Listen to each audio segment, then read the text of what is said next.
What's the difference between Walla and Chuffa? Because they're very similar, but they're different. So Walla is basically background murmuring. So let's say you do a scene at a baseball game. Your two characters are in the stands, they're having a conversation, talk, talk, talk. Now we need to have some ambient noise. So just stuff that people will ad-lib as if they're at a baseball game. You're gonna say, we need some Walla here, and the Walla might be something like, hey ump, you suck, no batter, hey, hit a home run. Like, you need people just yelling, and that's ad-libs. You pick it up on the day.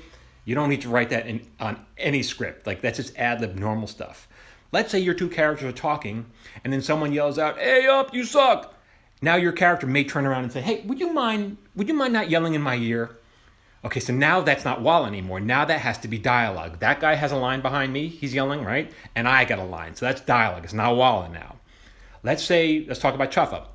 Chuffa is, let's say, it has to be written, but it doesn't go in the script. So let's say your character is a groom. He's driving to his wedding day. He turns on the radio of his car, and the DJ says, it's going to be a scorcher today. Temperatures are going to hit 115 degrees. And now you cut back to the guy, the groom. He's like, oh, damn. And so while you're on the groom, the DJ's still talking. He's going to say, temperatures in the valleys are going to be 90, and by the beaches, they're going to be 80, right? That needs to be scripted so that the person reading that part knows what to say.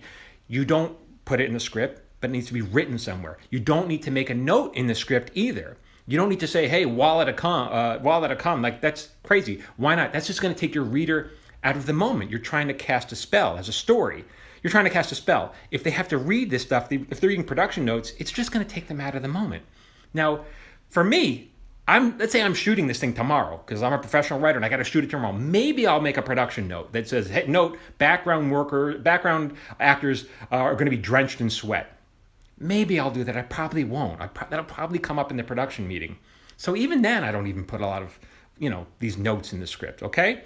So you do not have to make any special exceptions. Just use your common sense here. It's really about, do my reader need to know this? Most of you, 99.9% of you, are not shooting your scripts tomorrow. It's a calling card. Maybe if lightning strikes, you'll sell it. But it doesn't matter even then. Like, if your actor is going to read it, you're trying to get an actor on board, they don't need to know that the background workers are drenched in sweat.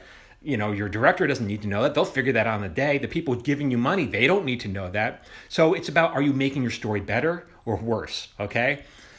For more tips, you can follow me here. You can also follow me on Instagram. I'm going to have more exclusive stuff there, @Michael Jamin Writer.